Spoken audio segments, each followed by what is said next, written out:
Assalamualaikum warahmatullahi wabarakatuh. Waalaikumsalam warahmatullahi wabarakatuh.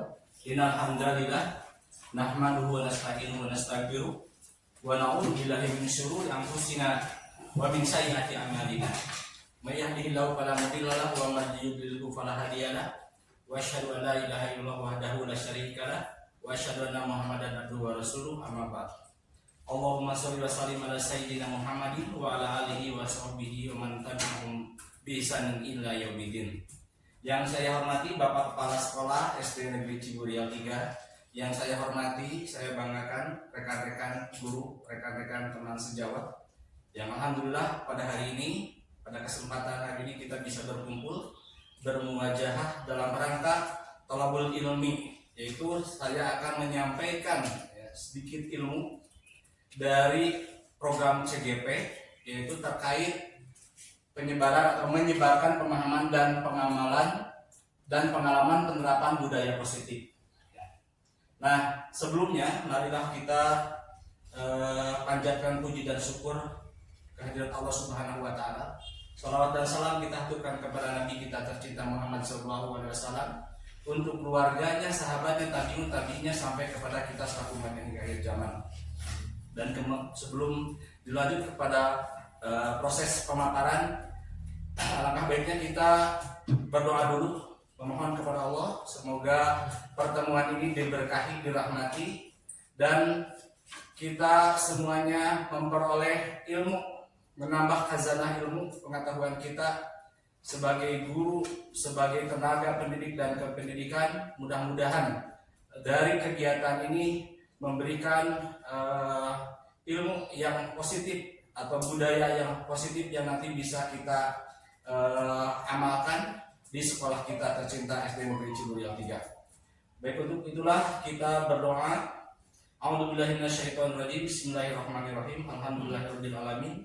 Allahumma shalli wa sallim ala sayyidina Muhammadin wa ala alihi wa sahbihi ajmain. Amin ya rabbal alamin. Allahumma ighfir lil mu'minina wal mu'minat wal muslimina wal muslimat al ahya'i minhum wal amwat. Allahumma inna nas'aluka ilman nafi'an wa rizqan thayyiban wa amalan mutaqabbalan. Allahumma inna nas'aluka al-huda wa tuqa wa afafa wal ghina.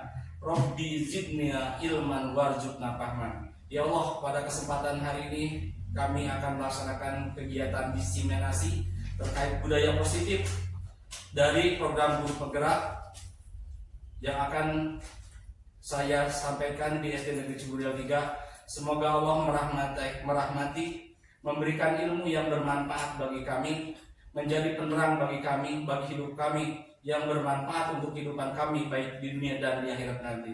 Rabbana atina fid dunya hasanah wa fil akhirati hasanah wa qina adzabannar. Subhana rabbika rabbil izzati amma yasifun wa salamun alal mursalin walhamdulillahi rabbil alamin. Terima kasih. Baik, kita masuk pada proses pemaparan atau presentasi. Dari judul yaitu menyebarkan pemahaman dan pengalaman penerapan budaya positif. Nah, konsep utama modul budaya positif yang pertama, ya, di sini ada beberapa komponen atau variabel, ya. Pertama ada perubahan paradigma belajar, kemudian disiplin positif, motivasi perilaku manusia, kebutuhan dasar manusia, keyakinan kelas, posisi kontrol restitusi, dan segitiga restitusi, di mana dari kesemua variabel atau komponen ini saling terkait, ya, satu sama lain. Perubahan paradigma belajar, kita sekarang itu dengan kurikulum merdeka mencoba pembelajaran berdiferensiasi, ya. Jadi setiap individu, setiap peserta didik memiliki kebutuhan yang berbeda saat belajar. Oleh karena itu kita selaku guru perlu metode, penggunaan media, kemudian materi ajar, ya, yang sesuai dengan kebutuhan peserta didik. Mungkin si A penerapannya atau menggunakan strateginya misalkan dengan menggunakan visual, ya, atau medianya. Si B dengan menggunakan diskusi, ya. Nah, kita coba lihat dulu kebutuhan apa, melakukan dulu survei ya. Setiap peserta didik ini memang berbeda kebutuhannya, oleh karena itu kita selaku guru harus bisa memilah metode yang seperti apa, strategi yang seperti apa, kemudian materi ajar yang seperti yang bagaimana yang bisa merangsang atau memotivasi peserta didik untuk belajar. Itu perubahan paradigma belajar, pendidikan atau pembelajaran berdiferensiasi. Kemudian disiplin positif. Ya, disiplin ini ya merupakan awal katanya secara lugawi ya, secara bahasa itu arti daripada disiplin itu belajar. Yang disiplin positif artinya adalah belajar untuk menerapkan nilai-nilai kebajikan universal.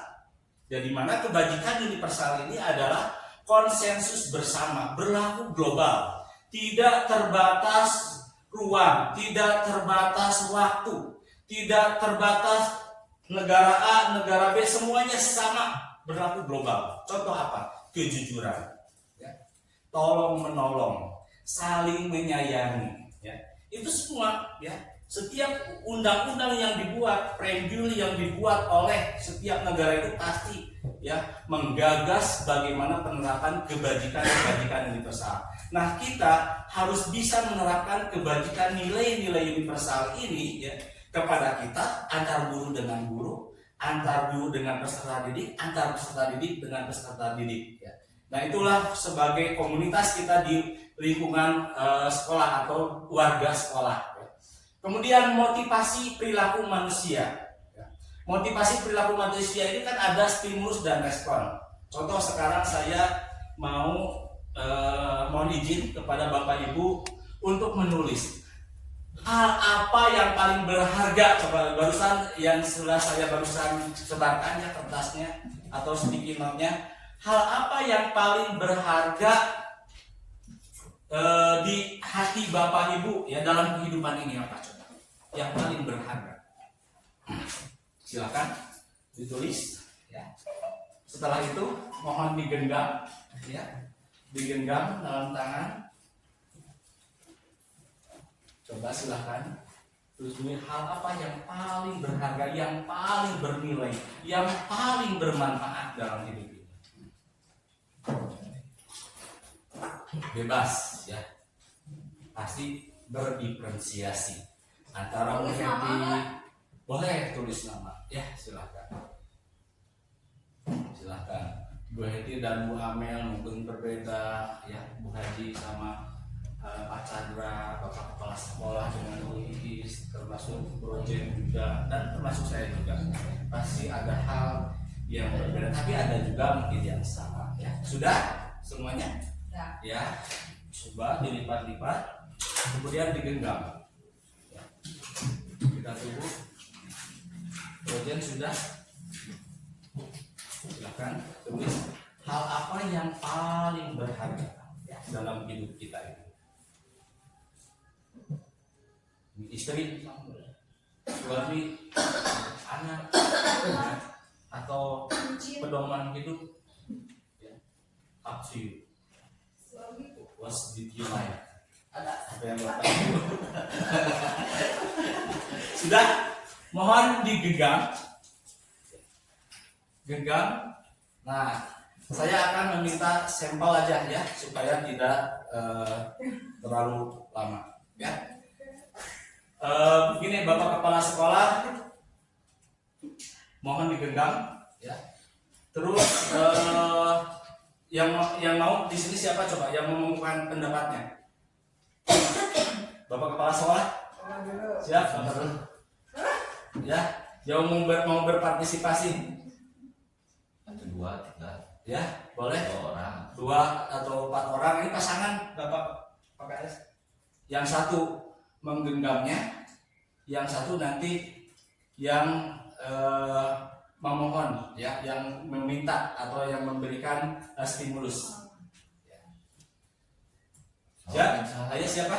Bapak siap. Terus siapa lagi? Boleh, yuk. Oke, ya. Berarti tolong genggam yang erat gitu ya. Itu hak Bu Heti ya, mau dibuka atau tidak. Nah, nanti Bapak Kepala Sekolah memohon ke Bu Heti, meminta kepada Bu Heti bagaimana caranya supaya misalkan itu Bu Heti bisa dibuka. Tapi Bu Heti jangan merasa terpaksa juga ya, dengan cara Bapak Kepala Sekolah ya.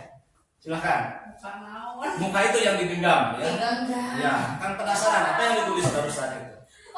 Ayo. Silakan genggam dulu. Ya, sudah. Ya, Pak Kepala Sekolah silakan sekarang memberikan stimulus ya kepada Bu Heti. Tapi Bu Heti terserah mau dibuka, mau dikasih tahu atau enggak, terserah Bu Heti. Coba berikan stimulus. Ya, hayu ya. Gombal tuh kan gombal. Suka gombal Pak. Cakep. Cakep kok. Masalahnya gombal.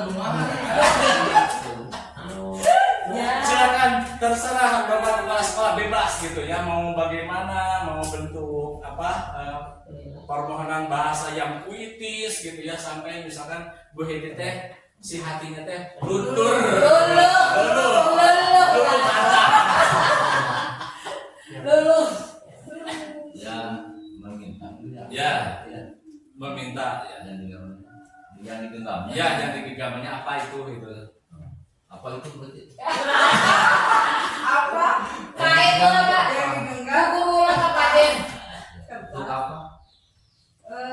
Tadi dari konsep apa tadi? Apa yang di Stimulus dan respon ya, di sini ada motivasi perilaku apa yang manusia. apa yang berharga menurut saya pribadi? Apakah orang lain bisa melihat apa yang ditulis oleh Apakah bisa melihat Bisa dilihat, bisa diperlihatkan apa hal yang paling berharga dari Bu Heti itu. ini Bapak pengen tahu banget. Bantuan. Pengen tahu banget. Pengen tahu banget lah. Banget. Jadi kasih tahu nggak nih? Tapi harus ikhlas, harus ridho. Jangan terpaksa. Ini harus selamat ini lainnya si bapaknya. Ya pokoknya mah kalau menurut Bu Heti udah cukup, silakan kembali ke Bu Heti. Ya. Karena bapak mau tahu banget ya. Iya. Penasaran. Ya udah deh nggak apa-apa kasih tahu aja. Ya. Karena aku orangnya baiknya. Pembagian sedunia. Coba silakan dibacakan saja berarti. Kalau menurut saya hal yang paling berharga itu menurut saya pribadi kejujuran. Kejujuran, honesty, ya, honesty. Oke. Jadi itu yang harus kita pertahankan dimanapun kita berada. Satu kepercayaan dari orang lain, kita harus selalu jujur. Apapun itu, sepahit katanya sihnya sepahit apapun kejujuran Tetap harus dipertahankan. Ya. Meskipun nyawa dalam genggaman itu ya. Tetap kita harus berperilaku jujur. Nah itulah salah satu nilai-nilai kebajikan universal ya. Dan ini juga ada kaitannya dengan perilaku manusia, itu ada stimulus dan juga respon ya. Nanti akan kita bahas lagi, ini mas sebagai contoh aja, sampel ya, bahwa si anak itu misalkan ketika ada masalah ya, kita bisa tidak menggalinya. Hampir sama dengan seperti sekarang ini. Alhamdulillah Bapak Kepala Sekolah berarti sudah bisa membuka ya sesuatu yang Bu Heti rahasiakan, ya digenggam ya, masalah atau tentang perasaannya ya, mengenai hal yang paling berharga ya, dan Bu Heti berhasil mengungkapkannya. Berarti Bapak Kepala Sekolah itu ya sudah bisa memberikan stimulus dan sudah direspon oleh Bu Heti. Nah begitu juga nanti kepada peserta didik kita ya. Ketika anak bermasalah, ketika ditanyakan kadang tidak ngaku ya. Nah lalu bagaimana kita mampu tidak untuk menggali ya kesalahan tersebut, kita bisa supaya kita bisa memberikan solusinya seperti apa. Itulah cukup ya, supaya tidak terlalu lama kita lanjut kepada hal yang selanjutnya, yaitu mengenai kebutuhan dasar manusia ya. Kebutuhan dasar seperti kebutuhan akan fisiologis, kemudian kebutuhan psikologis ya, fisiologis terkait makan, minum ya, hal yang bersifat pokok primer, kemudian psikologis seperti rasa percaya diri, harga diri, dicintai ya, kemudian bebas, tidak ada dalam tekanan, itu adalah kebutuhan dasar manusia. Kemudian keyakinan kelas. Nah, keyakinan kelas ini kita diambil nanti daripada nilai-nilai kebajikan universal, ya. Kemudian posisi kontrol. Nah, seperti yang tadi posisi kontrol tersebut ya, antar contoh tadi antara Bapak Kepala Sekolah dengan Bu Heti adanya stimulus dan juga respon. Kemudian segitiga restitusi ya. Segitiga restitusi ini adalah salah satu posisi kontrol manajer ya dari seorang guru. Ada tahapan-tahapannya. Ya, di mana dari segitiga restitusi ini kita tidak mengabaikan rasa marah atau emosi kita ya dengan masalah, tapi kita mencoba berlaku secara bijaksana. Kita hargai ya hak asasi setiap peserta didik ya. Di depan kita semuanya sama. Meskipun salah, kita punya peran untuk mengembalikan ya kesalahan tersebut supaya anak menyadari dan kembali kepada perbuatan-perbuatan yang positif ya. Kita lanjut kepada next slide. Nah, ini budaya positif. Budaya itu merupakan kebiasaan, habit ya, yang dilakukan secara berulang-ulang, maka itu akan menghasilkan sebuah kesuksesan. Cuman kebiasaan yang seperti apa yang akan kita bangun? Tentu budaya atau kebiasaan yang positif. Kebiasaan yang dilakukan secara berulang-ulang itu menjadi tradisi ya, sehingga disebut budaya ya. Itu kesepakatan bersama. Nah, budaya yang seperti apa yang nantinya akan melahirkan kesuksesan? Kesuksesan dalam artinya hal yang positif ya. Yang negatif juga apabila misalkan dilakukan terus-menerus ya menjadi tradisi akan menghasilkan kesuksesan, tapi suksesnya yang negatif. Anak pertama misalkan dari berlaku tidak jujur, mencontek, kita tidak tegur, ya, nggak pernah ditegurnya, ini aja diabaikan saja. Tapi lama-kelamaan, salah satu contoh negara kita menjadi negara yang terkorup, ya 10 negara terkorup di dunia ini. Salah satunya adalah kita mengabaikan daripada tindakan-tindakan memberikan peluang kepada peserta didik untuk mencontek misalkan di awalnya. Nah, itu kan sebuah budaya tapi negatif ya.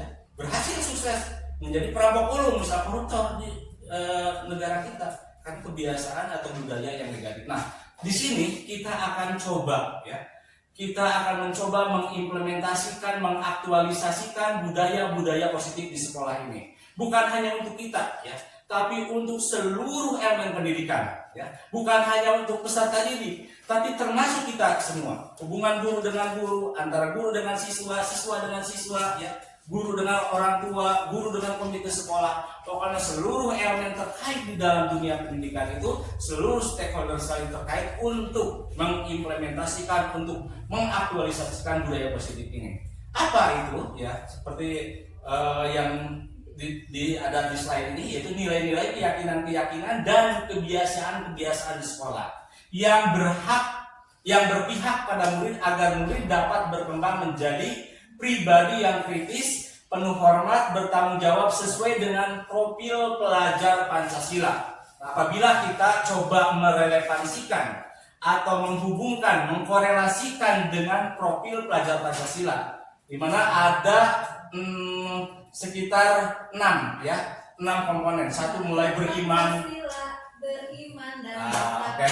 Ayo. Tuhan dan Esa, berakhlak mulia, berkebijakan global, berperan kreatif, bervariasi dan bernalarkritis. Oke, tepuk tangan. Nah, ini adalah nilai-nilai ya dari profil pelajar Pancasila. Jadi sekarang coba kita arahkan ya.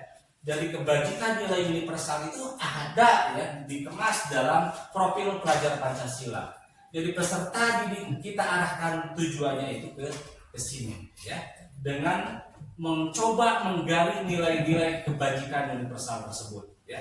Kita arahkan meskipun sebetulnya luas, cuma kita batasi ya dengan kerangka teori yang dibangun bersama, hasil konsensus bersama, dan ini menjadikan sebuah regulasi atau kebijakan dari Kementerian Pendidikan, yaitu menuju profil pelajar Pancasila. Ya. Nah, dari sekarang kelihatannya kapan?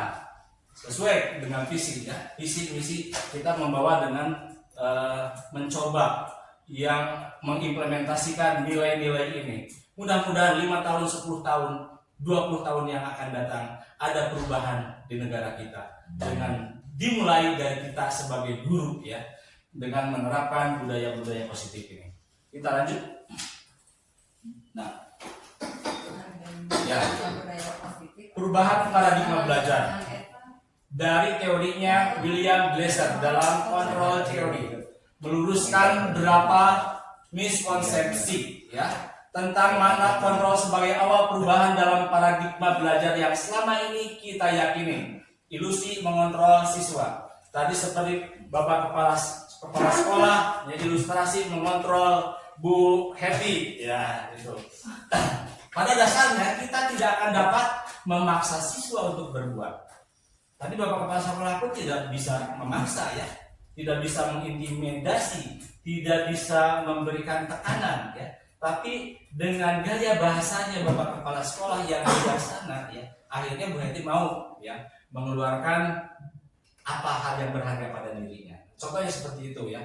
Nah, pada dasarnya kita tidak akan dapat memaksa siswa untuk berbuat sesuatu jika siswa tersebut memilih untuk tidak melakukannya. Walaupun tampaknya guru sedang mengontrol perilaku siswa, hal demikian terjadi karena siswa sedang mengizinkan dirinya untuk dikontrol, mengizinkan orang lain untuk masuk pada dirinya. Barangkali orang lain tersebut bisa memberikan solusi untuk dirinya. Termasuk kita juga. Ada masalah, ada hal yang perlu hanya kita saja yang tahu, tapi ada hal yang perlu orang lain juga bisa memberikan kontribusi, ya, solusi bagi kita, ya. Nah, termasuk siswa, ya. Nah, kemudian yang kedua, ilusi bahwa semua penguatan positif efektif dan bermanfaat. Penguatan positif atau bujukan adanya bentuk-bentuk kontrol segala usaha untuk mempengaruhi siswa agar mengulangi suatu perilaku tertentu adalah suatu usaha untuk mengontrol siswa tersebut. Contoh ya, kemarin seperti saya ada siswa yang bermasalah, mengganggu, mengintimidasi adik-adik kelasnya, kelas 4. Ditanya, nggak mengaku awalnya, ya. Tapi kita coba perlahan gali apa yang terjadi sesungguhnya, bahwa kita juga sebetulnya sudah mengetahui hal tersebut dan akhirnya terbuka. Dengan terbuka semuanya, maka kita secara bersama-sama bisa memberikan solusi. Bukan mencari hal siapa yang salah dan siapa yang benar, tapi kita selaku guru memposisikan sebagai judgementnya, sebagai hakimnya, ya, sebagai wasitnya yang bisa memberikan solusi kepada peserta didik supaya anak yang salah bisa mengakui, kemudian menyadari, kita dibimbing, setelah dibimbing oleh kita, maka mereka sendiri yang memberikan gagasannya, memberikan idenya untuk solusi tersebut. Kita lanjut. Nah, ini tentang kontrol ya, untuk mempersingkat waktu. Nah, inilah stimulus. Ambil contoh dari salah satu pernyataan. Stimulus responnya ya. Realitas kebutuhan kita sama. Teori kontrolnya, realitas kebutuhan kita berbeda. Nah, stimulus responnya, realitas kebutuhan kita sama. Kata Bu Heti, makan kita sama, satu hari 3 kali ya. Pagi sarapan, sama-sama makan nasi. Ya, sama-sama makan nasi. Perbedaannya mungkin komposisinya yang beda. Ya. Bapak KS mungkin 3 kali ya, tapi dalam satu kalinya bisa 2 piring. Sedikit bersaing. Sedikit menjadi bukit, gitu ya. Akhirnya ya seperti inilah menurut saya. Nah, ini adalah antara stimulus respon dan teori kontrol. Jadi ada perbedaan. Menurut stimulus respon, realitas kebutuhan kita sama. Teori kontrolnya, realitas kebutuhan kita berbeda. Mungkin kebutuhan sama, tapi keinginan yang berbeda. Gitu ya. Kita lanjut. Next slide. Nah, pembelajaran dengan paradigma baru dirancang berdasarkan prinsip pembelajaran yang terdiferensiasi. Different itu beda, ya. Awalnya dari bahasa ini di situ. Different beda ya, sehingga setiap siswa belajar sesuai dengan kebutuhan dari tahap perkembangannya untuk mewujudkan profil pelajar Pancasila. Jadi artinya begini, bahwa semua anak itu berbeda, ya. Berbeda dari segi misalkan karakteristiknya, ya. Kemudian kebutuhannya juga menurut tadi stimulus dan teori kontrol tersebut, ya. Nah, ternyata beda, nggak bisa misalkan digeneralisir sama, ya. Nah, oleh karena itu kita harus bisa mencari strategi apa, metode apa, media apa, cara yang bagaimana supaya peserta didik itu bisa dituntun oleh kita, ya, untuk mencapai nilai-nilai kebajikan universal yang ada di dalam profil pelajar Pancasila. Itu, ya. Nah, apa aja yang di situ harus kita sampaikan? Tidak hanya materi saja, tapi apa? Tauladan, contoh yang baik, budaya positif, disiplin positif. Karena setiap anak itu pasti ada yang tidak ada yang sempurna, ada yang bermasalah. Dari mana misalkan masalah, akar masalahnya tersebut? Dari 5 kebutuhan dasar manusia. Ada anak yang di rumahnya juga happy, orang tuanya sejahtera, makmur, ya, kebutuhan hidupnya terpenuhi, kebutuhan dasarnya terpenuhi. Ada juga misalkan anak yang kurang kasih sayang, korban daripada divorce orang tuanya, perceraian orang tuanya, tidak terperhatikan dengan baik. Kadang ketemu dengan anak itu pun malam hari dan anak sudah tidur. Pagi-pagi ketika anak bangun, orang tua sudah berangkat lagi. Nah, cenderung yang seperti itu melakukan kesalahan-kesalahan di sekolah. Apa? Karena kebutuhan kasih sayang, ya. Kemudian yang malak, yang majek, misalkan kemarin contoh setelah kita telusuri, ternyata misalkan anaknya secara finansialnya pun misalkan di rumahnya itu kurang. Jadi itu ada beberapa faktor penyebab masalah. Intinya itu terjadi masalah karena kebutuhan dasar dari 5 kebutuhan dasar manusia menurut teori, ya, atau menurut teori motivasi dari Maslow, ada yang tidak terpenuhi. Salah satu yang tidak terpenuhi. Tapi misalkan terpenuhi keuangan dari orang tuanya juga, ya. Tapi mereka itu masih tetap melakukan perbuatan-perbuatan seperti itu. Oh, berarti anak ini penguasaan, ingin menguasai, ingin dihargai, ya. Ingin dianggap anak yang berpengaruh, ya.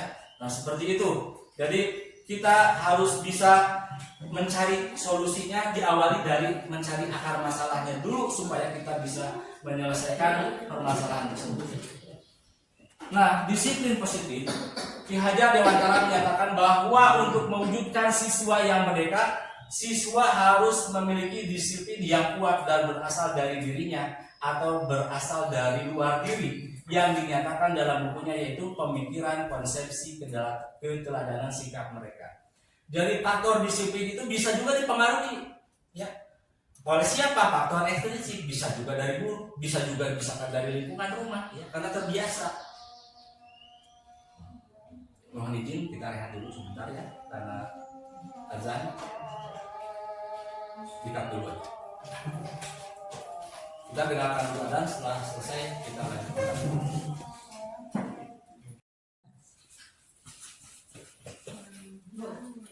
Baik Bapak Ibu, terima kasih, ya, masih stay tune dalam agenda kita hari ini. Iya. Kita lanjutkan, ya. Nah, kemudian yang keempat di sini adalah kebutuhan dasar manusia. Seperti yang sekilas tadi sudah saya sampaikan pada bagian pendahuluan. Yang pertama adalah bertahan hidup, survival. Ya. Contohnya kebutuhan makan, minum, ya, tempat tinggal, ya, yang menyangkut kebutuhan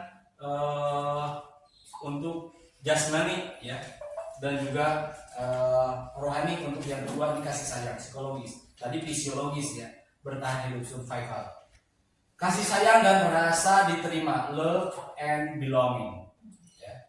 Kasih sayang, perhatian, ya, baik dari orang tua, lingkungan sekitar, teman-teman, rekan, ya, ataupun juga dari guru, ya, untuk siswa. Kemudian rasa diterima. Rasa diterima itu dihargai tidak, ya. dia berada dalam satu komunitas itu merasa diakui enggak, ya, diterima enggak kehadirannya, seperti itu. Kemudian berpengaruh tidak, ya seperti itu disebut dengan rasa diterima. Kemudian penguasaan, power, ingin menguasai, ya, overacting misalkan, ya. Dia cenderung misalkan melakukan ulah itu karena mereka ingin menguasai, ingin membuat sensasi-sensasi, ya, dari temannya yang lain, ingin membuat sesuatu yang berbeda, ya. Jadi dia punya kontrol, penguasaan, power. Kemudian kebebasan, ya, menjadi pribadi yang merdeka tanpa ada paksaan atau tekanan, ya. Jadi mereka bisa mengaktualisasikan dirinya itu betul-betul, ya, full power atau bebas, tidak terintimidasi, tidak tertekan. Kemudian kesenangan, fun, ya, hiburan, kebutuhan akan hiburan, kebutuhan pokoknya sesuatu yang membuat hati senang, ya. Nah, ini adalah 5 kebutuhan dasar manusia yang diadopsi juga dari beberapa teori. Salah satunya ini saya lihat, perhatikan ada relevansinya dengan teorinya dari Abraham Maslow, itu dengan teori need hierarchy atau teori motivasi dari Maslow, ya. Di antaranya ada ini, ya. Ada basic need, self esteem, dan self actualization, ya. Nah, ini hampir sama. Jadi awal mula orang atau siswa melakukan kesalahan yang menjadi akar masalahnya di sini.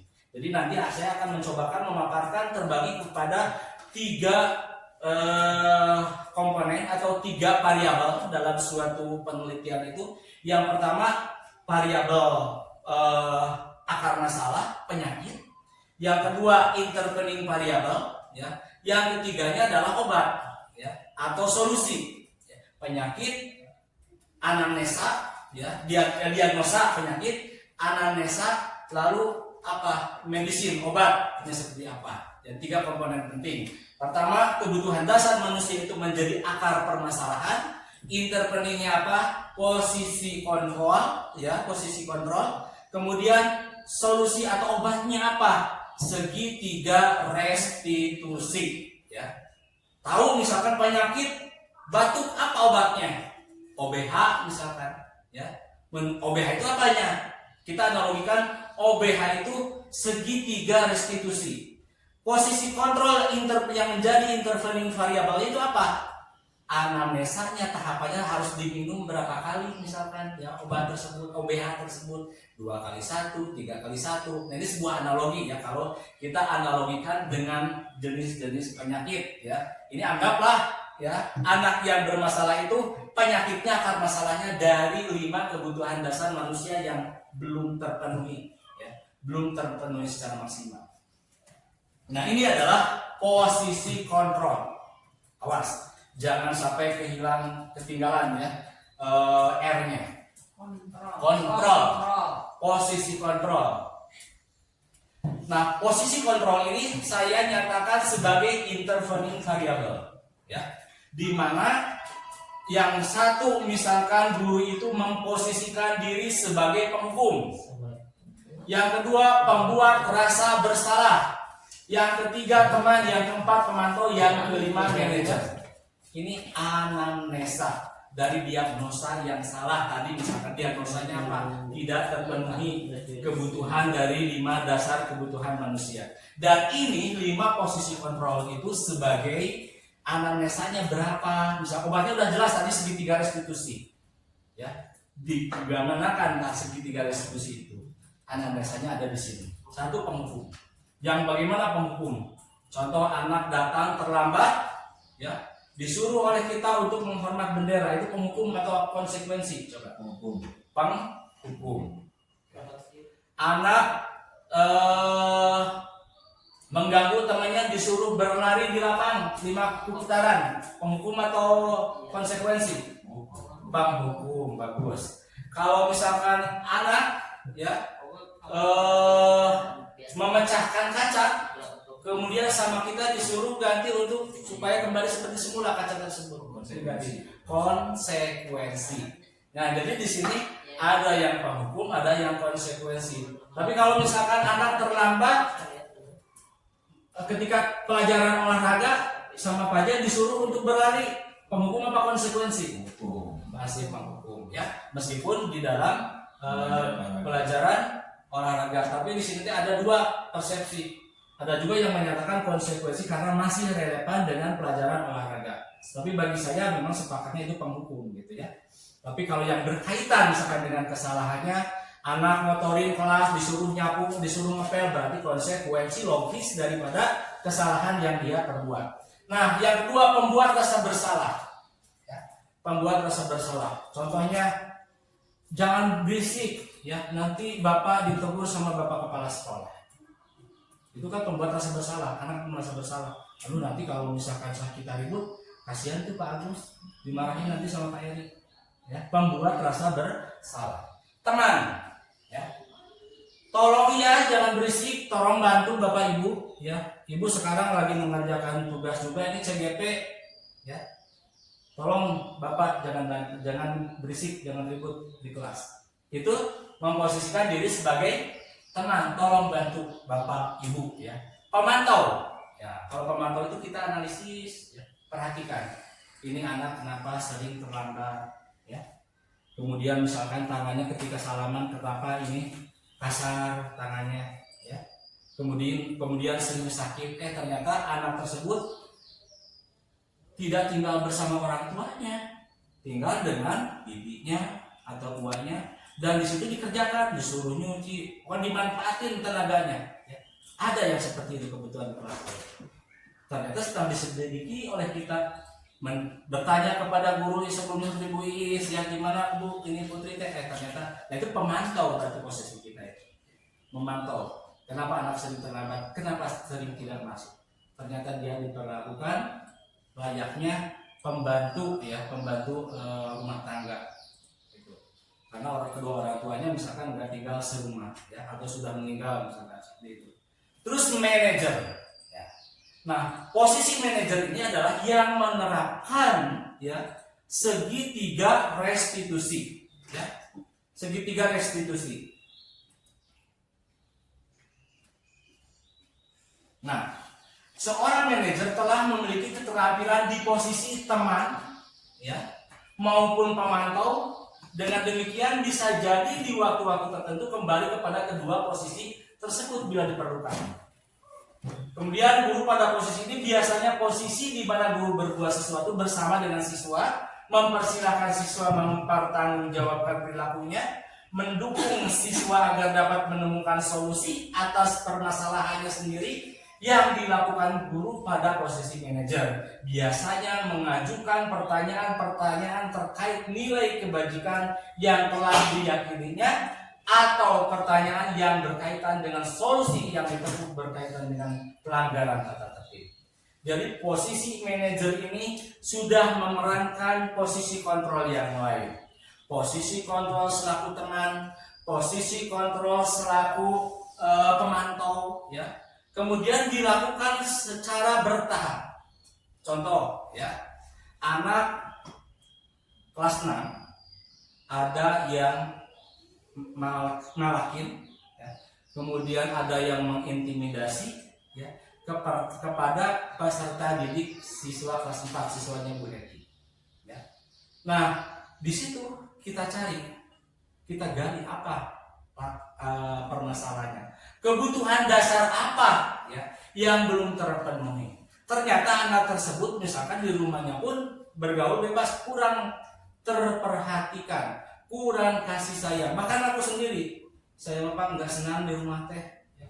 Saya lebih senang dengan teman-teman gaul, ya, teman bergaul di lingkungan sekitar, ya. Nah, itulah mereka cenderung yang membuat ulah seperti itu. Ingin kebebasan, ingin kesenangan, ya. Jadi ada beberapa elemen komposisi kebutuhan dasar manusia yang belum terpenuhi. Nah, lalu kita mencoba menggunakan segitiga restitusi. Ya. Yang pertama dulu apa? Ya, menstabilkan dulu. Ya, menstabilkan dulu. Ya. Contohnya seperti, nah ini, gimana keyakinan kelas? Nah, dari segi 3 restitusi ini adalah kita menstabilkan dulu identitasnya. Ya. Contohnya seperti apa? Ajam, betul kamu sudah melakukan perbuatan ini, mengintimidasi, kemudian sampai malakin, mencakip siswa kelas 4. Dengan kemampuan kita akhirnya dengan posisi stimulus dan respon tadi seperti yang dicontohkan antara Bapak Kepala Sekolah dan Bu Eti awalnya tidak mengakui, tapi akhirnya mereka membuka. Iya betul, bahkan teman-temannya pun bersaksi. Yang pertama menstabilkan dulu identitasnya. Ya. Oke, nah Ajam, bukan kamu saja yang pernah melakukan kesalahan itu. Mungkin di luar sana juga banyak orang lain yang melakukan hal yang sama. Bapak juga sama, bukan guru yang sempurna, pernah melakukan kesalahan. Karena kita dibuat oleh Allah itu sebagai manusia, tempatnya salah. Pasti pernah melakukan kesalahan. Tapi tidak begitu juga kita harus dalam keadaan yang salah selamanya. Kita punya akal, kita punya pikiran. Kita dianugerahi oleh Allah itu makhluk yang sempurna, punya akal, punya nafsu. Itu berarti yang telah kita terapkan itu adalah nafsu kita. Coba diimbangi dengan akal. Jadi posisi kita itu menyamakan semua manusia itu punya nilai yang sama, punya hak asasi yang sama, yaitu distabilkan identitasnya. Pasti semua orang pernah melakukan kesalahan. Yang kedua, validasi tindakan yang salah. Contoh, oke, tadi sudah diakui ya, kamu telah mengintimidasi siswa kelas 4. Coba hal apa kira-kira menurut kamu untuk memulihkan kembali supaya perilaku itu tidak diperbuat lagi pada saat yang akan datang? Pak, saya akan meminta maaf baik kepada gurunya maupun kepada muridnya. Siapa di situ gurunya? Bu Heti, Pak. Bahkan sampai mencari-cari, ya memang betul. Ya, kemarin sudah pernah ya. Itu salah satu contoh kita berarti validasi tindakan yang salah.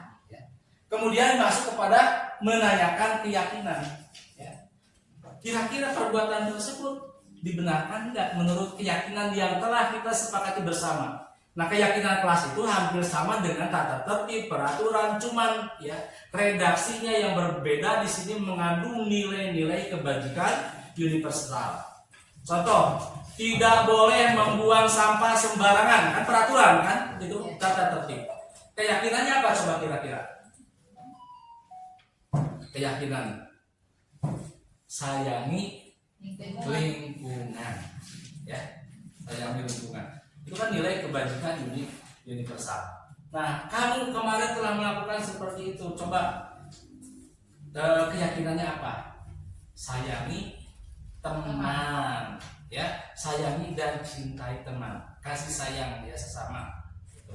Dan akhirnya setelah kita coba dituntun, dibimbing sampai menyadari hal tersebut salah dan apa gagasan atau idenya, saya akan meminta maaf.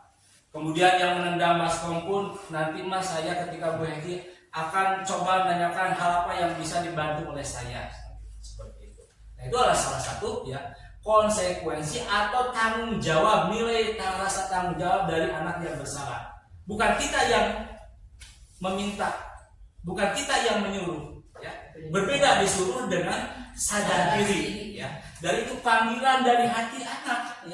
Itu pilihan saya minta maaf. Kemudian nanti ketika misalkan Bu Heti melakukan praktek lagi, saya akan tanya, Bu, barangkali ada yang bisa saya bantu, saya akan persiapkan nanti untuk prakteknya. Sebagai bentuk restitusi, sebagai bentuk pengorbanan dari anak yang telah melakukan kesalahan. Jadi ini relevan dengan konsep hukum, hukum pidana yang saya pernah pelajari mengenai restitusi ini.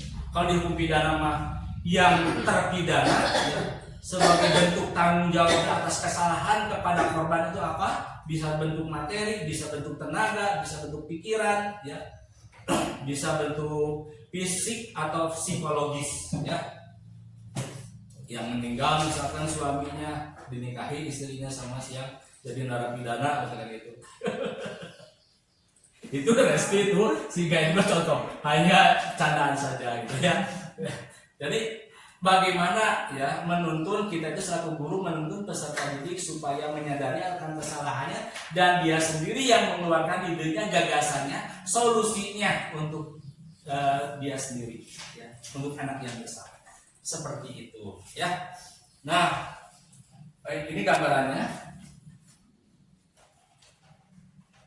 Nah, contoh perbuatan keyakinan kelas. Ini tadi manajer. Keyakinan kelas itu kesepakatan kelas lebih rinci dan detail. Kesepakatan kelas konkret dan lebih mirip pada peraturan. Itu kesepakatan kelas. Peraturan ya. Nah, keyakinan kelas itu bersifat lebih abstrak. Seperti tadi kan. Jangan membuang sampah sembarangan. Yang positifnya, buanglah sampah pada tempatnya. Yang keyakinannya, cintai lingkungan sekitar. Ya, itu. Contoh tadi, tidak boleh mengganggu teman. Ya, apa coba keyakinan kelasnya? Saling menyayangi antar sesama. Ya. Jadi lebih abstrak, berisi nilai-nilai kebajikan yang diyakini secara universal dan nilai-nilai kebajikan universal yang disepakati secara tersurat dan tersirat, lepas dari latar belakang suku, agama, bahasa maupun negara. Jadi kebajikan, nilai-nilai kebajikan universal ini adalah bila dikaitkan dengan disiplin itu merupakan belajar untuk ya, menggali atau menerapkan nilai-nilai kebajikan universal. Apa itu kebajikan, nilai-nilai kebajikan universal? Itu adalah sistem nilai dalam kehidupan kita yang merupakan sudah menjadi konsensus bersama di dunia ini. Tidak dibatasi oleh suku, tidak dibatasi oleh bangsa, tidak dibatasi oleh agama, ras, golongan, dan lain sebagainya. Ya. Jadi ini berlaku secara universal, mengglobal, berlaku. Anda datang misalkan di Indonesia seperti itu A, datang ke Amerika juga masih A. Ya. Bahkan datang ke belahan Afrika pun juga sama masih A. Kejujuran di sini diakui ya sebagai bentuk budaya positif. Ya. Kemanapun kita pergi sama kejujuran itu berlaku sebagai budaya positif. Ya. Tanggung jawab ya itu merupakan juga nilai-nilai kebajikan universal. Ya. Saling menghormati, saling menghargai, saling menyayangi, toleransi itu juga sama ya sebagai bentuk daripada nilai-nilai kebajikan universal. Ya. Itu. Nah, yang selanjutnya ini mengenai kesepakatan kelas. Mendengarkan ketika guru atau teman berbicara, tidak menyela pembicaraan, mengangkat tangan jika ingin berpendapat keyakinan kelasnya, saling menyayangi, disiplin, beriman dan bertakwa kepada Tuhan Yang Maha Esa, bertanggung jawab menghargai guru dan teman. Ya, kapan kita itu membuat keyakinan kelas ini? Ya, biasanya dan idealnya itu ketika kita mengawali pembelajaran tahun ajaran baru ketika kita MPLS. Dibuat bersama diskusi, hasil konsensus bersama seluruh warga kelas. Misalkan ya, guru sebagai di situ medianya, ya, penuntunnya, pembimbingnya, dan anak sendiri yang membuat aturan tersebut. Biar ketika anak melakukan kesalahan itu, berarti Anda sendiri yang melanggar ya, keyakinan yang telah dibuat. Itu. Jadi inilah kenapa kita perlu membiasakan budaya positif ini. Ya. Materi, knowledge, ya, kecerdasan intelektual itu semua ya di semua level ya itu pasti. Di SD ada komposisinya dengan kurikulumnya. Di SMP juga sama. Tapi hal itu tidak akan tercapai meskipun tercapai ya. Tapi kita butuh rasa, butuh afeksi, ya, butuh emosional intelijensi. Ya. Dengan apa menggali emosional intelijensi itu? Yaitu dengan penerapan disiplin atau budaya positif di sekolah. Ya. Cerdas omnya secara intelektual, tapi hatinya misalkan bertolak belakang dengan keyakinan. ya dengan peraturan, maka nanti anak akan menjadi pemberontak, ya, pendengki, penghujat dan lain sebagainya. Jauh daripada nilai-nilai kebajikan universal. Ya. Agamanya pun pintar, spiritual tidak jaminan juga. Ya. Banyak yang misalkan alim, ulama, sahabat tahu kecerdasan spiritual, intelijensinya bagus, tapi ternyata misalkan banyak juga yang menganggap tidak sinkron juga dengan apa yang diajarkan oleh the Holy Quran, misalkan Al-Quran atau hadis. Karena apa? Satu, karena kita tidak membiasakan nilai-nilai budaya positif, sistem nilai dalam kehidupan. Ya. Nah, yang terakhir, ya sampai di sini segitiga restitusi. Ya. Yang pertama tadi kita menstabilkan identitas, tahapan yang pertamanya. Yang kedua, validasi tindakan yang salah. Yang ketiganya adalah menanyakan lagi keyakinan kelas yang sudah menjadi sudah kita sepakati bersama sebelumnya dengan anak. Nah, supaya jadi intinya kita itu bukan penghukum, kita bukan petugas kepolisian, kita bukan hakim, kita bukan jaksa yang menuntut misalkan hukum, tapi kita sebagai guru. Ya. Nah, ini hasil pemikiran saya yang berbentuk dengan ya semacam refleksi diri dari materi ini. Dari materi ini bahwa posisi kita sebagai guru itu harus bisa melakukan upaya preventif. Ya. Biarlah untuk urusan represif pihak yang berwajib, ada petugasnya. Ketika anak misalkan sudah melanggar, apalagi sudah membuat onar, terlibat narkoba, biarlah itu ada pihak yang berwajib. Dan kita pun tidak bisa menyelesaikan sendiri. Kalau sebuah masalah misalkan kita tidak mampu, perlu menghadirkan orang lain, ya, perlu menghadirkan orang lain untuk hadir pihak-pihak terkait. Ya. Contoh misalkan orang tua harus dihadirkan oleh kita untuk semacam klarifikasi betul tidaknya menanyakan orang tua. Tidak jadi masalah, ya. Atau kita perlu menghadirkan pihak kepolisian misalkan, ya, supaya bisa membantu dalam tahapan pencegahan preventif. Tidak jadi masalah juga. Contoh, setiap hari Senin kita hadirkan pembina upacaranya dalam sebulan sekali pihak kepolisian. Biar anak yang tadi pratangkang pretenteng, ingin bebas, ingin seenaknya, ya, berbuat seenaknya, agak terbreak atau rem, ya, ada pengendalian diri setelah melihat orang yang berseragam anggota kepolisian misalkan masuk sekolah. Jadi kita itu menggunakan peran kolaboratif. Tidak selamanya kita bisa dituntaskan sendiri. Perlu pihak lain, oke, kita hadirkan saja. Ya. Perlu orang tua, apalagi orang tua, ya, masuk pada sentra pendidikan. Kita hadirkan juga orang tua. Ya. Tapi dengan cara-cara yang berarif, yang bijaksana tentunya seperti itu. Nah, jadi posisi guru, kembali lagi kepada yang tadi, upaya represif itu biarlah bagian petugasnya yang sudah ada, ya. Instrumen negara juga sama, ya, seperti kita, cuman peran yang berbeda, seperti kepolisian, hakim, jaksa dan sebagainya.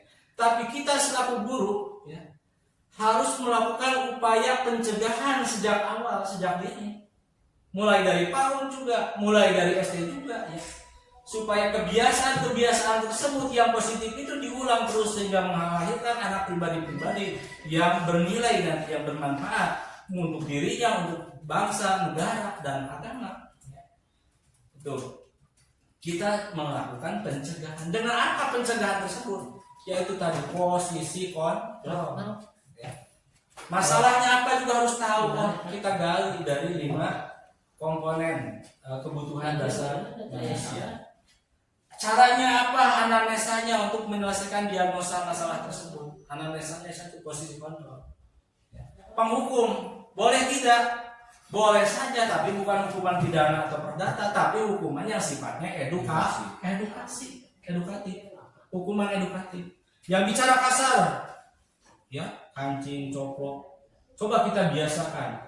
Subhanallah walhamdulillah, la ilaha illallah, gaungkan terus itu. Subhanallah walhamdulillah. Ketika anak misalkan itu sudah menjadi refleks, ya. Karena sudah menjadi budaya, itu budaya sebetulnya, baik bicara kasar itu budaya. Ya. Kebiasaan yang diulang-ulang, tapi kebiasaan yang negatif sehingga menjadi budaya negatif. Ya. Bicara kasar, kancing coplok, ya, tidak terbatas ruang, waktu juga di sekolah juga dibawa-bawa itu, ya, biasa kancing coplok. Makanya saya sampai marahin juga, biasakan, lembutkan juga hatinya, tarik napas, ya, pelan-pelan. Ya. Minta maaf, ya, maaf, istighfar, minta maaf kepada Allah, minta maaf kepada diri kita sendiri juga. Ya Allah, mohon maaf saya telah berbicara ini. Seperti itu, ya. Ini adalah sebuah sharing pengalaman dari ilmu yang saya dapatkan selama proses mengikuti calon guru penggerak. Mudah-mudahan ada manfaat dan hikmahnya bagi kita, dan tentunya kita harus menyepakati bersama. Ingin menghadirkan budaya positif itu memang dibilang mudah juga tidak, dibilang susah juga tidak. Yang penting kita berusaha. Masalah hasil Allah yang menentukan. Yang penting kita telah berusaha semaksimal mungkin untuk membangun, ya, kebersamaan keyakinan ini, ya, keyakinan budaya positif ini untuk kita aplikasikan, untuk kita implementasikan, aktualisasikan di dalam kegiatan pembelajaran sehari-hari. Hubungan kita dengan rekan, hubungan kita dengan pimpinan, hubungan kita juga dengan siswa harus terbangun budaya positif ini. Karena dengan budaya positif, seluruh hak dan kewajiban kita semua warga sekolah, hak guru, hak pimpinan, hak siswa, hak orang tua itu bisa terlaksana dengan baik, ya. Tapi kalau budaya positif misalkan ada yang dilanggar, maka tidak akan sepenuhnya hak itu bisa tercapai, atau kewajiban itu bisa, hak dan kewajiban itu bisa terjadi ketidakseimbangan, ya. Bila mana terjadi ketidakseimbangan, tidak sesuainya antara harapan yang diinginkan dengan fakta yang terjadi di lapangan, maka terjadi masalah. Tidak sesuainya kebutuhan hidup, ya. Jadi 5 dasar kebutuhan pokok manusia itu dengan faktual empirik yang terjadi di lapangan, maka itulah yang disebut dengan masalah. Design and design, ya. Harapan dengan fakta empirik, fakta yang terjadi di lapangan. Ya. Kebutuhan dasarnya misalkan anak itu datang ke sekolah itu sudah sarapan, sudah kenyang perutnya, uang jajannya sudah cukup. Ternyata misalkan datang ke sekolah masih lapar, ya. Fakta yang terjadi itulah masalah. Nah, hal inilah, masalah inilah yang harus kita tuntaskan sebagai guru, yang harus bisa memberikan kontribusi positif, memberikan solusi yang terbaik untuk peserta didik, ya. Tanyakan ke orang tuanya, kenapa? Oh, bapak saya tuh pagi udah berangkat, subuh udah berangkat bekerja. Ayahnya cuma ayah sambung, dan pulangnya pun kadang sebulan sekali, kadang nggak pulang, ya.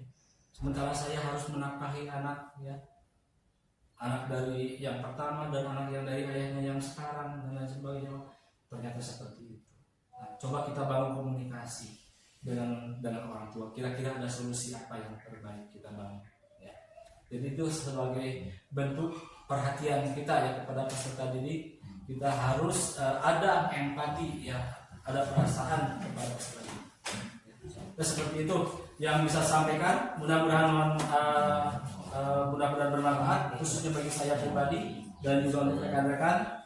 Sampai di sini diskusi kita hari ini terkait diseminasi budaya positif di sekolah, ya. Mohon maaf apabila ada kesalahan atau kekurangan.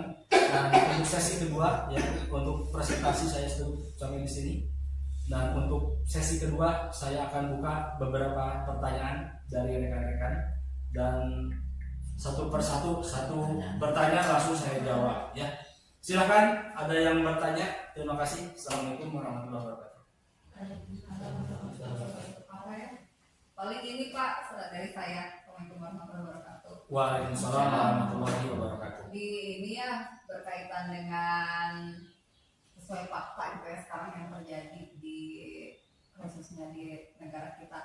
Dari Menteri Pendidikan, guru penggerak, karakter yang diinstruksikan karakter budaya positif. Tapi untuk yang sekarang lagi tren nih di majalah Tempo, di medsos juga banyak, tentang ini yang presiden menandatangani itu tuh alat kontrasepsi untuk siswa pelajar, padahal kita gitu digembar-gemborkan dari budaya positifnya gitu harus dari karakternya, tapi dari pimpinan sendiri padahal itu untuk secara ini kan maksudnya untuk yang sudah berkeluarga gitu ya, tapi kenapa harus didistribusikan ke lingkungan sekolah pelajar yang betul. Menurut Bapak itu pendapatnya gimana? Ya, terima kasih, pertanyaannya bagus sekali ya, dan itu memang di sisi lain pemerintah itu harus membangun karakter bangsa yang positif tentunya ya. Tapi di sisi lain ya, pemerintah menggaungkan kebijakan misalkan adanya alat-alat seperti itu ya, kontrasepsi dalam tanda kutip itu di sekolah, seolah-olah memfasilitasi, menyediakan atau melegitimasi ya, melegitimasi, memvalidasi misalkan untuk adanya perbuatan-perbuatan yang jauh daripada karakter positif seperti itu. Nah, kita selaku guru ya, kita harus membangun aspirasi bersama. Bahkan kalau bisa ada komunitas ya, bisa melakukan dari program profesi guru misalkan ada PGRI. Bisa juga misalkan kita dimobilisasi juga bergabung dengan masyarakat ya untuk mengevaluasi. Karena yang punya tugas evaluasi pemerintahan itu adalah DPR. Kita coba suarakan ke DPR ya. Kita apalagi kalau misalkan dari Komisi 10 itu emang pendidikan kan. Orang-orang Komisi 10 itu mempunyai background pendidikan ya, minimal kalau tidak dari latar belakang pun sudah ada terpoles nuansa pendidikan di dalam hatinya. Coba suarakan ya, supaya semua aspirasi yang di bawah termasuk dari kita itu bisa terakomodir, dan yang mempunyai kontrol itu adalah memang DPR. Bisa aja misalkan melakukan pemanggilan ya di Komisi 10, kementeriannya termasuk ya, kementerian, pokoknya pihak-pihak terkait yang membuat regulasi atau menggulirkan kebijakan tersebut. Tanya apa alasannya sampai itu. Bila mana hal tersebut misalkan jauh kontradiktif dengan nilai-nilai kebijakan universal yang disepakati bersama, atau bahkan kontradiktif juga dengan penggembor-gemboran pendidikan karakter building ya, melalui CGP, melalui PPG, melalui program-program apalah itu yang dibuat oleh Kementerian Pendidikan, maka sudah ya, bila perlu memang kita buat semacam judicial review, tapi dari kan belum bentuk aturan. Kalau aturan biasanya ada judicial review di MK, Mahkamah Konstitusi. Nah, ini yang mempunyai program controlling itu adalah DPR. Biar DPR nanti ya. Kalau DPR datanglah kita ke DPR ya, tapi dengan secara arif dan bijaksana, nggak perlu merusak, nggak perlu sampai adanya anarkis. Karena biasanya ketika ada kita bersuara, ada pihak yang ngomporin, ada pihak yang membuat hoax, ada pihak yang membuat misalkan ingin chaos Indonesia itu ya. Contoh di Inggris kemarin ada dengan berita yang hoax ya, bahwa orang muslim yang melakukan perbuatan ini akhirnya terjadi apa ya, mendiskreditkan minoritas muslim di sana, bahkan terancam keselamatan ya, keamanan dan ketertiban Indonesia ya, akibat perbuatan itu. Lakukan kita secara arif, lakukan kita secara bijak ya. Kita orang-orang pendidik tentu ada polanya, ada sistematikanya, ada porosnya kemana kita untuk menyampaikan suara tersebut ya. Yang mudah-mudahan ini tidak terjadi ya, tidak terjadi. Karena ini memang belum masuk kepada ranah aturan. Kalau sudah masuk kepada aturan, ada masuk kepada regulasi, program regulasi, itu bisa kita ke MK untuk melakukan judicial review terkait hal aturan tersebut. Ya. Sekian, terima kasih Bu Eti. Ya, mudah-mudahan tidak puas ya dengan jawabannya. Bisa di belakang layar, behind karena kayak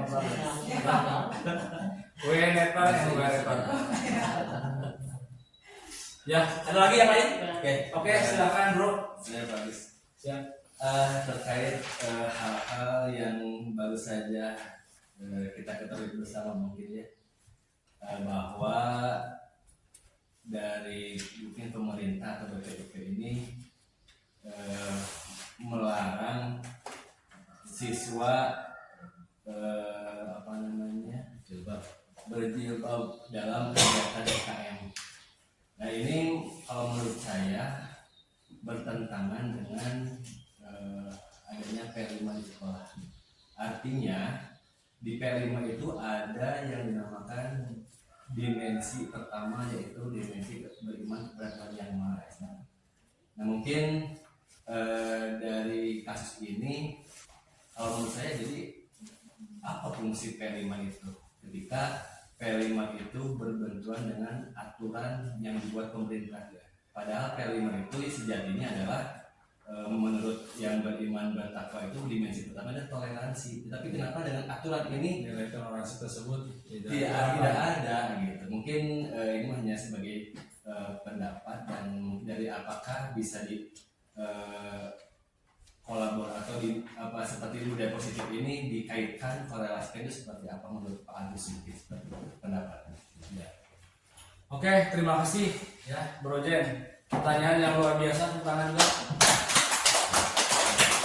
Jadi ini hampir sama sebetulnya ya, cuman dimensinya yang berbeda gitu. Tadi Pak menyangkut karakter, ini mempunyai nilai toleransi, nilai beriman dan bertakwa. Di mana di sini kan komposisinya memang yang pertama. Ya. Dalam profil pelajar Pancasila, beriman dan bertakwa kepada Tuhan Yang Maha Esa. Anak sudah mencoba ya merefleksikan dari beriman dan bertakwa tersebut dengan berhijab, tapi ketika misalkan terpilih menjadi anggota atau menjadi petugas ya, untuk mengibarkan bendera di saat menjelang kemerdekaan hari ulang tahun HUT RI ya tanggal 17 Agustus nanti, disuruh membuka hijabnya tersebut. Di sisi lain itu pemerintah menggulirkan ya regulasi tentang beriman dan bertakwa tersebut melalui profil pelajar Pancasila. Di sisi lain kontradiktif. Nah, cara baiknya kita telaah dulu ya. Siapa di situ BPIP tersebut ya? Siapa di situ? Apakah dia misalkan ada korelasinya dengan tujuan-tujuan global ya yang mempengaruhi elit global. Contohnya misalkan elit global tahu sendiri yang mengendalikan dunia ini siapa sekarang ya. Judaism dengan Zionis misalkan ya, seperti itu. Mereka ingin menguasai semua komponen yang ada di muka bumi ini. Apakah mereka itu terkorelasi dengan hal tersebut?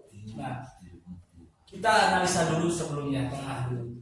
Dan kita selaku guru ya, selaku guru sudah bagus sebetulnya itu anak tersebut sudah hijab dengan baik ya. Dan kita kecewa dengan kebijakan pemerintah tersebut. Nah, harusnya kita menyuarakan suara tersebut. Bisa misalkan dengan melalui media sosial ya, karena sekarang itu informasi bisa cepat sampai ya. Mudah-mudahan hal ini bisa segera diselesaikan ya, tidak terjadi. Jadi dari kemarin juga kan sebelumnya sudah pernah bahkan ada petugas-petugas yang berhijab juga gak jadi masalah. Dan ini kenapa pas ketika misalkan di IKN harus tidak memperbolehkan menggunakan hijab seperti itu. Nah, tugas seorang guru sebetulnya sudah berhasil, cuman kita yang belum kita upayakan itu adalah menyuarakan hal tersebut bahwa itu salah. Apabila perlu ya seperti tadi kita melihat siapa nih yang punya posisi strategis untuk menegur tersebut. Bisa presiden, misalkan melalui presiden itu sendiri ya. Kemudian bisa juga misalkan dengan wakilnya atau penasihat presiden ya. Nah, BPIP itu yang saya tahu itu ada tokoh-tokoh ya. Tokoh-tokoh ya seperti diantaranya adalah Megawati, yang notabene Megawati juga tidak berhijab kan, tidak berhijab gitu. Nah, mungkin itu mah ada pengaruh atau ada muatan atau misalkan muatan politis atau titipan dari elit global ya. Karena IKN sendiri kan siapa yang punya formula sebetulnya? Apakah betul itu dari masyarakat kita? Bukan kan? Tapi ternyata tiba-tiba misalkan langsung ada di menentukan di Kalimantan ya. Dan siapa di situ misalkan yang punya andil, yang berperan strategis ya, tentang IKN tersebut ya. Nah, bisa aja misalkan dari luar dari negara kita elit global. Bisa itu dari Amerika, bisa itu dari Israel, bisa itu dari China yang sekarang menjadi negara super power ya, adidaya. Sekarang itu ada pergeseran daripada yang dulu mah Amerika ya. Emang itu kan yang namanya Saingan. yang namanya apa? Peradaban itu berputar, aja. Peradaban itu berputar. Dulu kita juga pernah menguasai, jangan berkecil hati, makanya kita harus tahu sejarah ya. Islam itu menguasai dari 1400 zaman Rasul, bahkan dilanjut lagi kepada kehalifahan Utsman, bukan Utsman maaf, di Turki teh. Bukan di Turki, Ottoman itu dari 1453 mulai penaklukan Konstantinopel tahun 1453 sampai 1900. Berapa ratus tahun coba. Sekarang Amerika baru menguasai berapa tahun?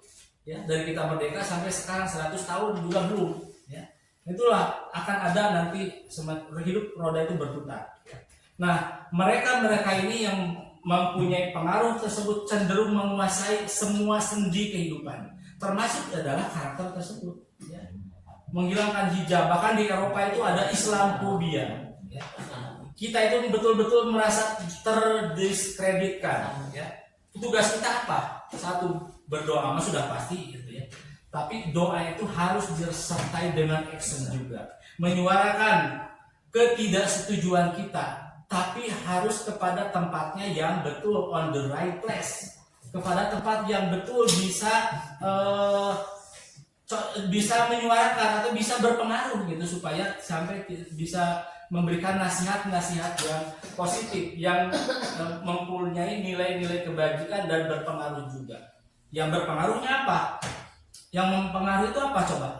Dalam sebuah organisasi, pengaruh. Yang memimpin itu pengaruh. Seorang pimpinan, tolong laksanakan tugas ini. Kalau dilaksanakan berarti itu berpengaruh. Kalau tidak, berarti itu pengaruhnya belum betul-betul terasa misalnya. Jadi kepada pihak yang mempunyai power, yang mempunyai pengaruh, kita suarakan. Tapi yang punya pengaruh paling besar itu adalah dengan demokrasi itu adalah rakyat. Dari rakyat, oleh rakyat, dan untuk rakyat. Dan kita sebagai rakyat ya harus menyuarakan, gak perlu merasa takut. Ada poros-porosnya melalui media sosial. Tapi masuk kemana ini? Misalkan ya itu harus match, ya harus sinkron. Jangan sampai kita salah kamar pada tempat yang pas untuk kita berikan kritik dan saran, rekomendasi dan lain sebagainya. Ya. Tapi jangan berkecil hati. Penanaman nilai-nilai agamis, nilai-nilai religius, nilai beriman dan bertakwa kita harus tetap formulasikan, harus tetap implementasikan. Ya bro, ya jangan berkecil hati. Justru dengan peristiwa seperti itu kita termotivasi untuk menggaungkan, menyiarkan ya berita positif terkait kegiatan keagamaan ya dimanapun, termasuk di sekolah, di lingkungan rumah tangga, di lingkungan sekitar ya RT RW, pokoknya di mana kita berada kita gaungkan suara tersebut. Jangan berkecil hati, itu jadikan spirit, jadikan motivasi, jadikan cambuk oleh kita ya. Seperti bagaimana orang Palestina ketika diserang habis-habisan, digempur habis-habisan, bahkan mereka itu hidupnya itu satu, ingin tujuannya adalah menjadi syuhada ya, menjadi muzahid. Jadi sudah tidak takut lagi yang namanya kematian ya. Nah seperti itu. Tapi tetap bertambah ya. Yang berjuang sekarang malah lebih banyak ya. Mati 1 tumbuh 1000 seperti itu. Mati 100 muncul 10.000 seperti itu. Ada yang misalkan didiskreditkan tentang agama, kita tidak membolehkannya. Sekarang baru sampel 1. Bisa aja nanti masuk kepada kita juga. Semua guru gak boleh pakai hijab. Ya. Bisa aja seperti itu. Cuman yang harus berperan di sini di mana kita memposisikan. Kalau kita berpolitik, maka bersatulah politik yang berbau agama ini, yang berasaskan agama. Ya. Yang berasaskan ketuhanan yang Maha Esa. Sekarang bagaimana bisa terwujud di DPR saja antara partai-partai Islam saling bertengkar? Betul tidak? Ya. Partai nasionalis menguasai partai Islam ada ya. komposisinya tidak begitu banyak, ya partainya tapi banyak dipecah-pecah, dipirkah-pirkah, ya berpecah-pecah. Akhirnya terjadilah ya seperti itu. Kalau ketika tidak bersatu maka akan tercerai-berai. Kebijakan yang kita inginkan tidak akan terrealisasi dengan baik. Ya. Makanya kita harus mempunyai satu tekad, satu tujuan, satu suara yang sama. Gabungkan partai Islam itu misalkan di DPR, satu partai Muslim, ya, partai umat misalkan ya. Jangan nggak usah pernah ada misalkan partai yang lain-lain yang berbeda Islam, satu aja cukup, ya, supaya suara kita itu bisa betul mewakili, bisa tersampaikan. Ya. Sekarang ya sekolah kayak menurut saya mah sebuah hal yang nihil, ya, bersuara lantang pun karena partai kita itu sangat kecil, udah terdominasi oleh partai nasionalis, orang partai Islam yang ada pun terpecah-pecah. Ya. Ketika misalkan bersatu, insya Allah ya itu akan menjadi power. Ada lagi pertanyaan? Oke. Cukup ya. Mudah-mudahan tidak puas ya, ini hanya sharing saja ya. Cuman ada mungkin beberapa solusi-solusinya ya seperti itulah ya, sesuai dengan komposisi dan kemampuan saya. Siap. Ya. Ada lagi mungkin dari Bapak Kepala? Ya mungkin tambahan sedikit ya. Baik. Mengenai yang sedang beberapa isu berkembang tentang hijau, terus adanya alat kontrasepsi yang disebar ke pelajar ya. Jadi fokus saja kepada tugas dan fungsi guru di sekolah. Jadi kewajiban kita itu untuk membimbing anak supaya tidak terjadi yang tidak diinginkan, baik oleh itu orang tua, guru di masyarakat. Tugas kita mungkin itu hanya membetulkan, memperbaiki akhlak-akhlak peserta didik yang ada di sekolah. Ini harus tambahan.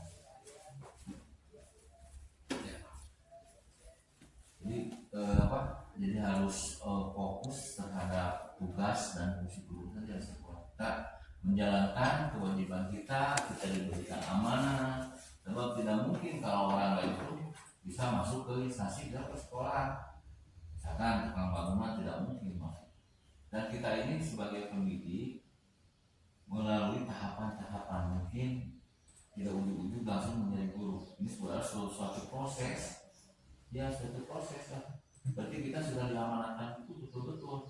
Yang mengamanati bukan